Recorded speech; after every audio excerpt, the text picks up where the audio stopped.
Hello, everyone, and welcome to the Right to Read Initiative. My name is Dr. Kathryn Garforth from Garforth Education, and today I have the pleasure of Dr. Erin Sperry joining me from the Maritimes, and we are speaking about how the Ontario Human Rights Commission's Right to Read public inquiry recommendations can be used for the early childhood years, because those are really important years for pre-reading skills to develop, and there's a lot that we can do. Thank you for joining me today, Erin. Why don't you give listeners a little bit of a background about who you are and what you do before we dive into these recommendations? Absolutely. Thanks for having me. So my name is Erin Schryer, and I own and operate several early learning centers here in New Brunswick. So I have a few in St. John and two in Quispamsis, my hometown.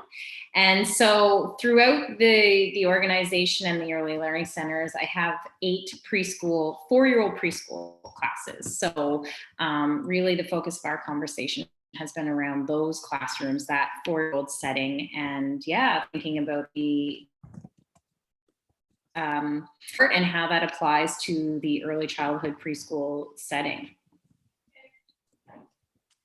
Yeah, well, it definitely it can and it should, because there are things that we can do to screen students in the preschool years that alert us to weaknesses, and we're not diagnosing them, but we are identifying the areas that we should be working on in those preschool years when intervention is most effective, so that we can have the best success for all of our students. So today our plan is to go through the Ontario Human Rights Commission's recommendations and see how they can be applied to a early childhood education program, whether that's an early learning and daycare center or a strictly like a preschool or a junior kindergarten environment. Now, the recommendations around, the curriculum are starting at number 27 in the Ontario Human Rights Commission's Appendix 1. And now a lot of them are having to do with a little bit more higher up when we're actually teaching kids to use or to read. But I think, the first ones where we're removing references to cueing systems and guessing strategies for word reading. And we're talking about removing approaches that have not been scientifically validated. Now, in these years that you're working with, we're not expecting kids to be readers, but we can tell them strategies that they can use to help understand the story, but not help say, now, if you look at the picture, you can guess the word. Right. Yeah, so I think it's what we've talked about earlier is those emergent literacy skills. And if I had my way, would have been to have some of that discussion in that report. I know that wasn't the focus. They were looking at formalized reading instruction. But if we peel back the onion or go back in time, it's those emergent literacy skills that are important in the early years that lay the foundation for some of these foundational skills, for all these foundational skills.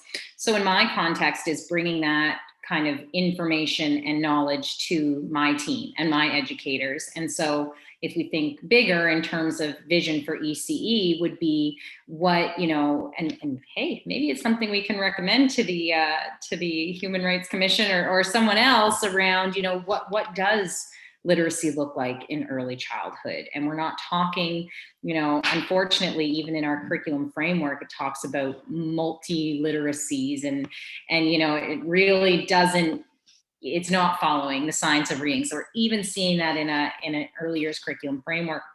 So pulling that out though, and taking that opportunity to know there is a science of reading and how does that relate in the early years, again, around those emergent literacy skills. So, there is the early phonological awareness and playing with the sounds of language and priming children's brains to the sounds and the cadence of nursery rhymes and poems, and that language focus. But even things like print knowledge, that print carries meaning, that print goes from left to right.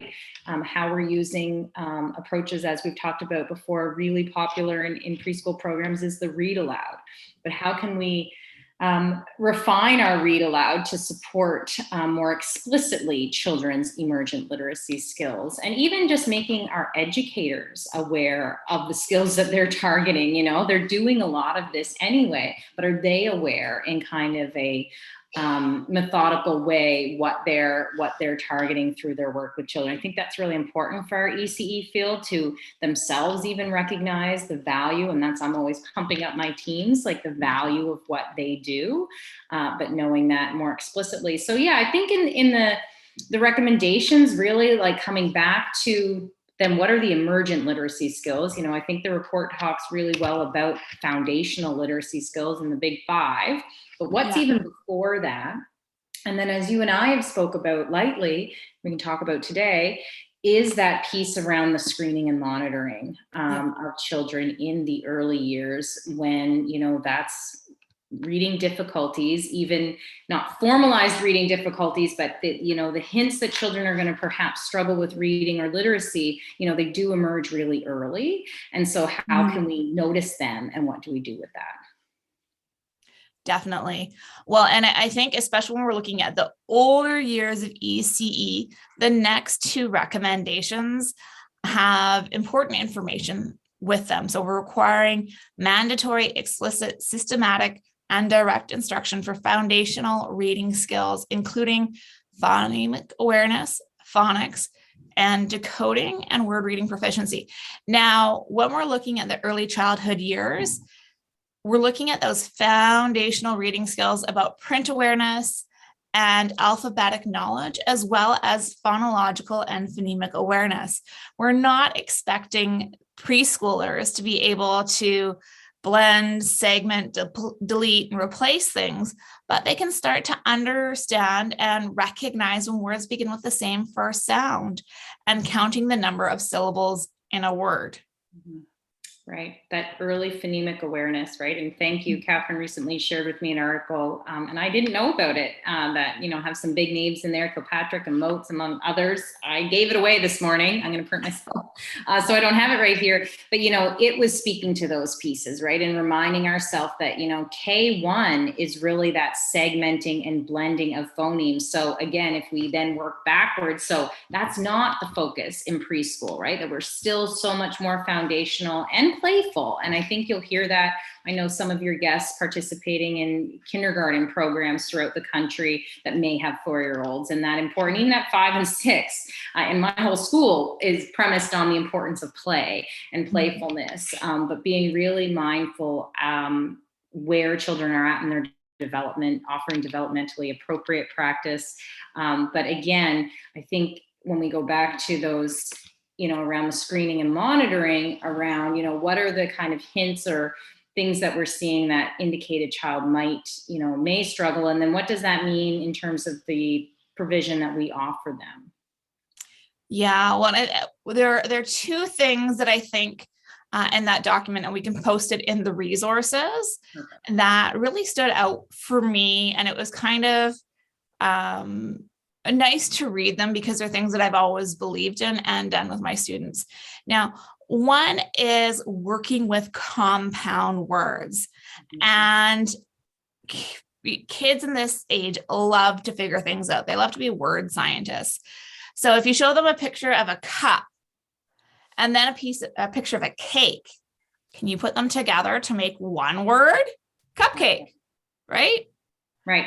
And then how about butter and fly? Can we put them together to make one word?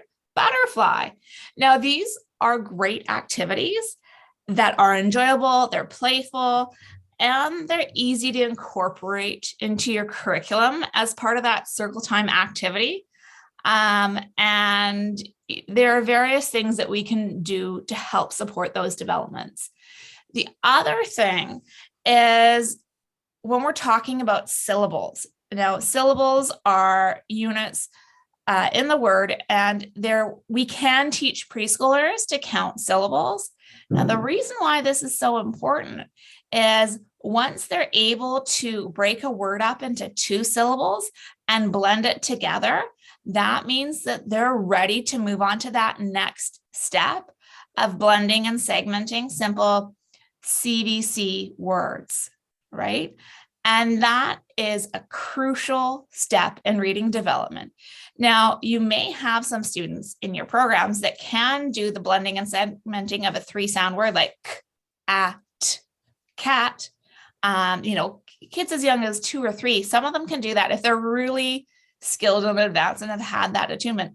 But working on the syllables, that's something that you can do, and clapping along with syllables. Or what do you see, or what do you guys do?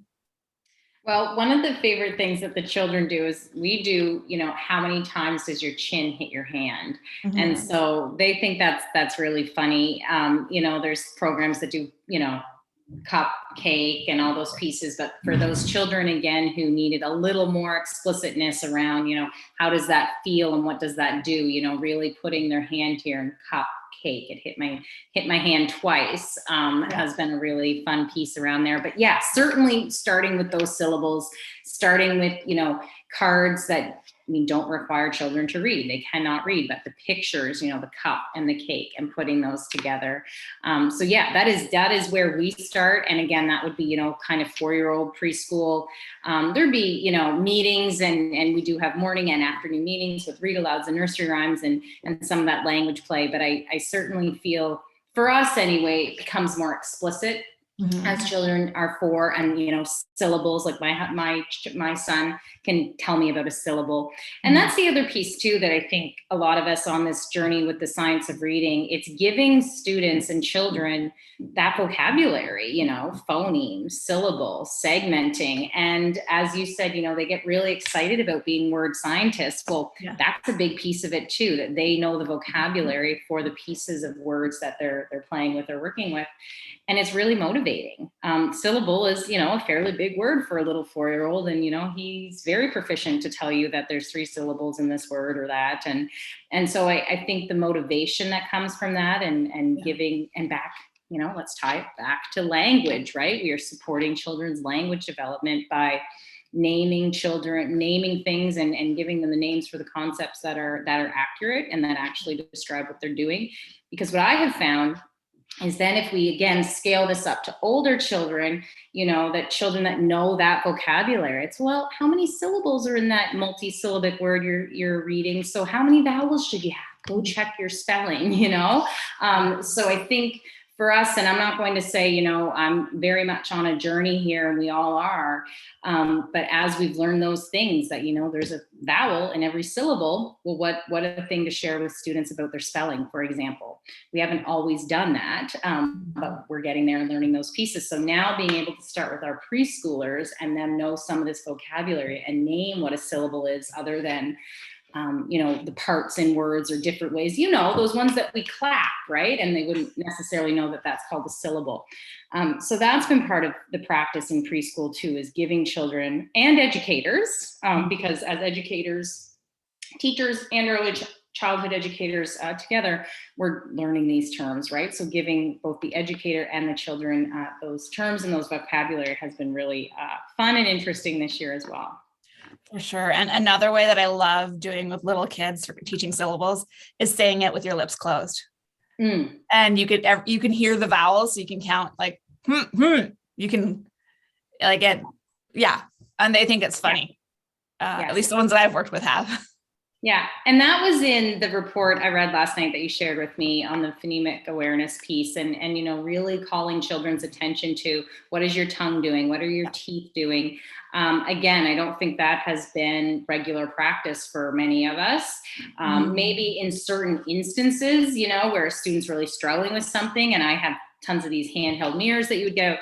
But I really like the idea of and the vision for early childhood and beyond about that being just part of our practice, that we know for the majority of students that will be beneficial, that they can talk about where the air is, where their tongue is, how that feels, what that looks like.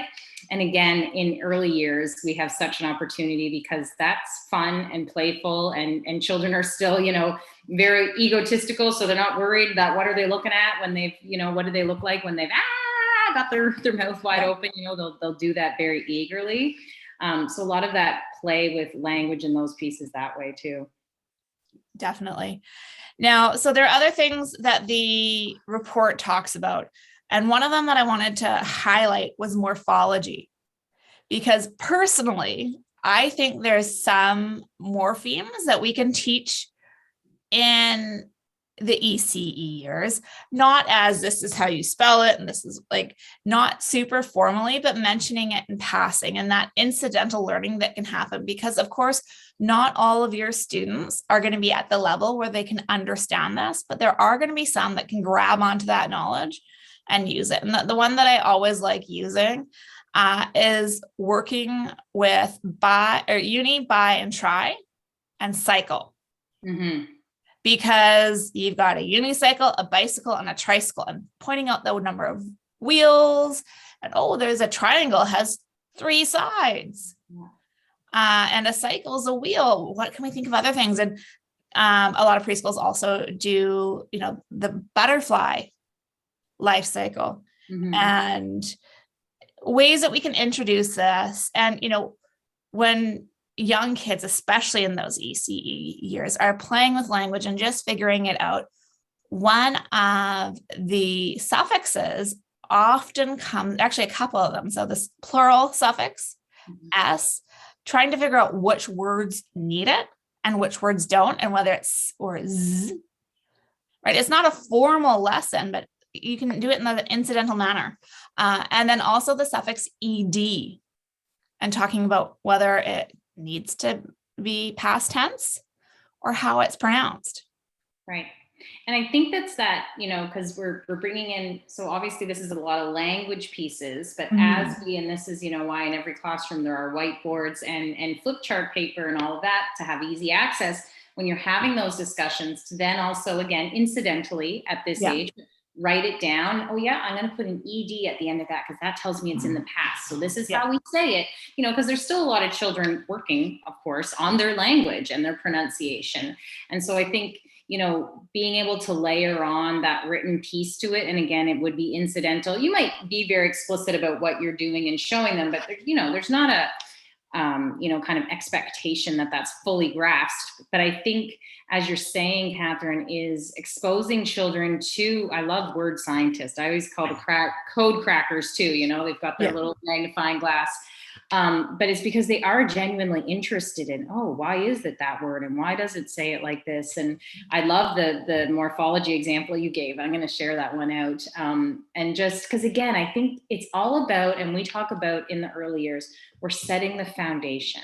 And so setting that foundation, that it's interesting and there's cool things to learn about words and different words and why they're spelled this way and why they're said this way and why my mom uses this one and his mom uses this one. And because children, love to compare and know what everybody's doing. We always joke in early years.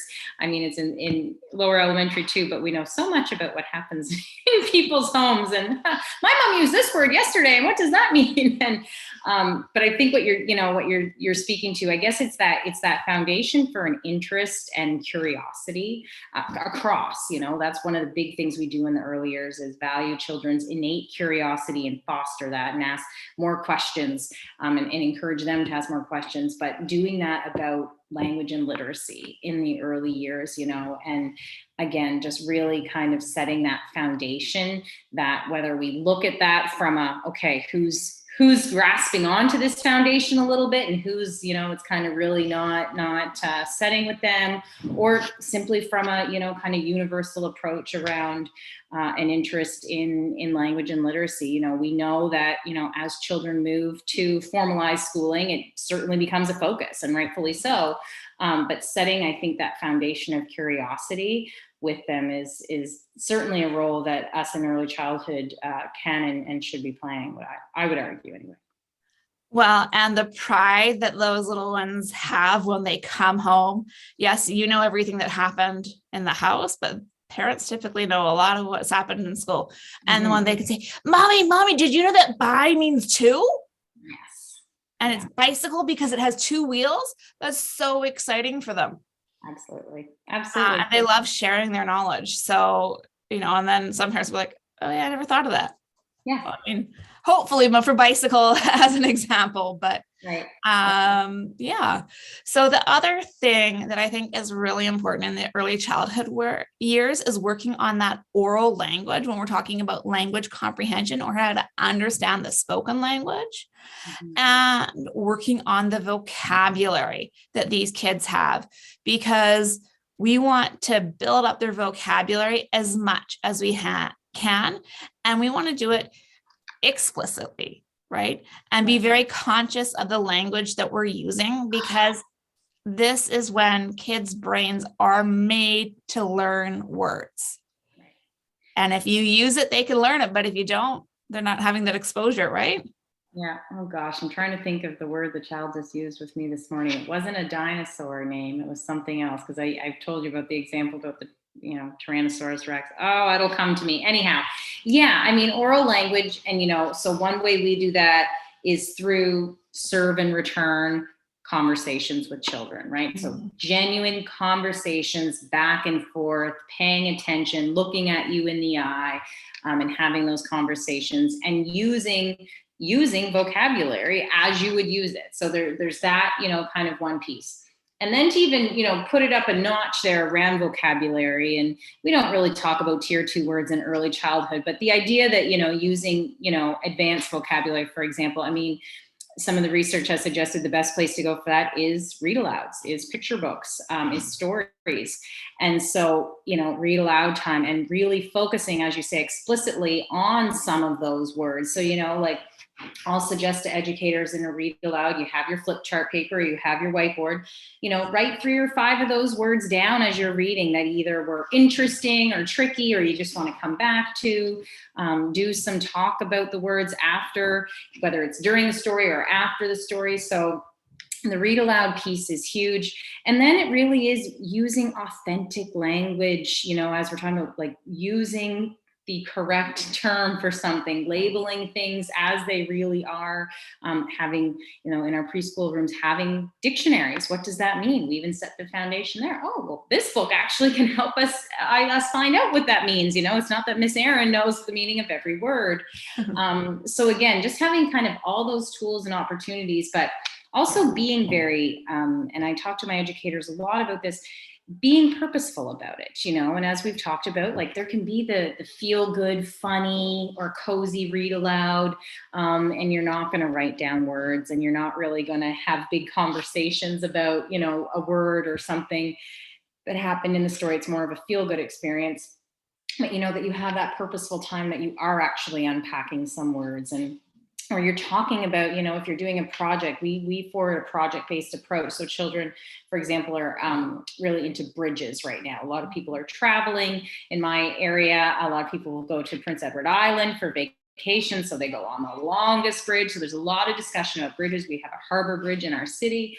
And so there's vocabulary building there around that project, but encouraging people to go even further, you know, and to scaffold up a word perhaps that a child is using, or how they're describing something, and giving them something else there, would be, you know, kind of the biggest approaches we use that way. But I think that serve and return, and I think, Kathryn, there's a website. I think there's a website for serve and return where they really talk through what that means in the early years.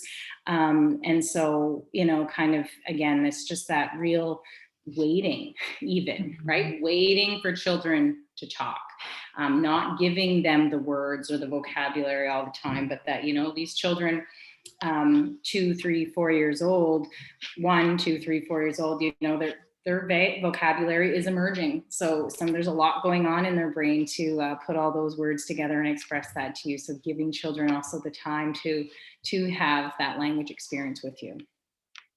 Yeah, and it's amazing. And I love listening to it, especially when they're just starting to get that vocabulary explosion and really understanding how their brain is working. I find it fascinating. Now, the one thing that I think is really important to discuss is this screening that we can do in preschool. Now, I always like to make clear that we are not diagnosing children in preschool with a learning disorder like dyslexia because they have not been taught to read. The important thing is that we can screen and see where they're at. And there are some things that are going to highlight the student is at risk if they don't catch up to their peers in skills related to phonological awareness and phonemic awareness. They're at risk. But this is the most effective time. And if you look at the meta-analyses, it's that pre-K or that 4-year-old age where intervention is most effective. Mm-hmm. Absolutely. And so that's why, when we think about kind of the dream and the vision for ECE is we certainly need nationally to focus on this sector in terms of our knowledge, our skills, and our capacity to do this work for our education systems, and that's how I pitch it all the time. It's that early intervention for everyone. Yes, for the child, and that's most important. But when we look at things and having to argue for funding or training and things like that, it's an early intervention approach that is going to keep many children out of literacy intervention later on if we are able to get them the support and then have them develop the skills and knowledge that they need early on, never mind, kind of the social pieces that are all around that. So I think, that is a massive piece. I think there's a lot of us doing it in our own organizations as best we can. There's a lot of discussions around, it's an evolving sector, early learning and childcare, and what our role is there and what the place is of us to be having those conversations. But I would argue it is certainly the place, and certainly if we have the knowledge and the ability to do that and advise parents, even things right down, if we think about speech language pathology, I think that's somehow that's become in my area anyway, one of the very accepted and popular things that parents will kind of reach out to SLP services and have those in the early years. But we haven't made movement on any other thing around, kind of early screening in terms of literacy, although language is massive. So that's fantastic. But, kind of firming up some of that and what those red flags would be exactly, what kind of the approach and conversations would be. And I think just building capacity in our early years system around that monitoring piece or screening and monitoring would really serve all children and eventually all communities and families really well for, kind of getting our children on a better track for learning to read in a formal sense later on. Of course. And one thing that I do like to mention, at least in Canada, during those 0 to 5 years, there's a separate set of funding and resources available to them before they hit the formal schooling age. And speech and language pathology work is often included in that. I know me personally, all 3 of my children went to a speech and language pathologist because they struggled with articulation and, they had some substitution. So they said words incorrectly because they didn't recognize the sounds. And the things that we can get in at this critical time can make a huge difference long run. Yeah, and you're right. That's a very good point. I believe here in New Brunswick, SLPs, it's run out of the health system. So that's why they're touching that population. But that's a really good point and discussion that needs to be had. But yeah, certainly, that speech piece and then how that merges with the literacy piece and what are the, and parents, I think, what are the red flags, and it's engaging our parents. Parents know, very well often what children know and what they don't know and what they can do, because children do different things for different people and different contexts. And, you know, the preschool classroom can be really, really busy. And some children, you know, oftentimes boys, gender difference there, but it's well established, you know, they may not engage in the meeting every day. They may not be the ones who want to sign in and sign out every day and put a little heart beside their name, like my niece loves to do. But, you know, there is knowledge and there is skills that they have. And it's that partnership that we do well in early years around that partnership with the family. And, you know, families know their children best. Families want their children to thrive. But again, how can we now layer on this, what may seem to some as more academic, or, you know, as we begin to emerge these more formalized skills, but we do have those children and those abilities in our centers. And so for Canada, what does that look like, and what role can we play? I think we do have, you know, new federal provincial deals going on with childcare, mostly related to, probably most Canadians feel that's related to the cost of childcare, but the agreements actually really talk, when you read them, which I have, I'm sure most people have not read different provinces, but, you know, it is about high quality, building a high quality early learning and childcare system. And I think, you know, my argument would be that this literacy piece very much falls into building a high quality system. And, you know, looking at that time spent with an SLP, I know as parents, we're busy, there's so much going on, and adding that extra piece, it's just like, is it really necessary? Mm-hmm. But I can almost guarantee that the hours that you put in with that SLP and working on those activities are going to pay tenfold than if you didn't do it. Because the older the child gets, especially with these phonological processing issues, the harder it is to remediate and the longer that it takes. So if it would take you 10 hours with a 3 or 4-year-old, it might take you 40 hours with, you know, a 6 or a 7-year-old. Yeah. Well, it brings me to, and I must have wrote this line many, many times throughout writings I've done, but, you know, it's that reading difficulties emerge early. They become well established and are highly resistant to change in the absence of skilled, you know, intervention, or what I would now say, in the absence of skilled core instruction. And again, talking a little more formal there, but I think the message for ECE is that those reading difficulties do emerge early. And that's what we're saying today, is that we can see some of them in preschool. And so, you know, the investment of time and resources is worthy, and it is worth it.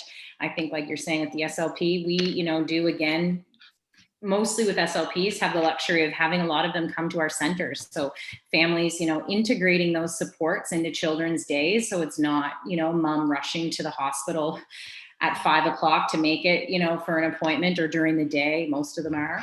And that would be my other, you know, kind of vision for ECE, is integrating that all around the child and where they are, very, you know, similar to what we do with school. Yeah.